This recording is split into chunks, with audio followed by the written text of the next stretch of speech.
পশ্চিমবঙ্গে নতুন একটা সরকার এসছে। সেই সরকার আসার পর তারা বিধান দিলেন যে রাস্তা ব্লক করে পাবলিকের অসুবিধা সৃষ্টি করে কোনো কিছু করা যাবে না। তার জন্য দীর্ঘ বছরের পর বছর ধরে চলে আসা রেড রোডে ঈদের সময় যে নামাজ, সেই নামাজ এবার পড়তে দেওয়া হয়নি।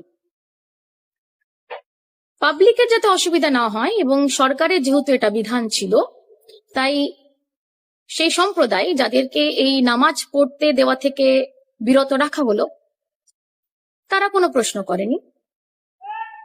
তারা ব্রিগেডে গিয়ে তাদের যে নামাজ সেটা আদায় করেছেন।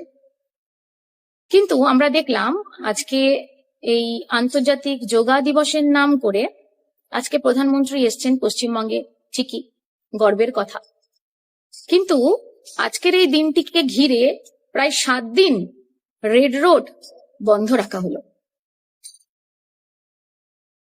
আপনাদেরকে এইটুকুই ভেবে দেখার জন্য অনুরোধ জানাবো যে কোথাও না কোথাও এটা কি দ্বিচারিতা হলো না?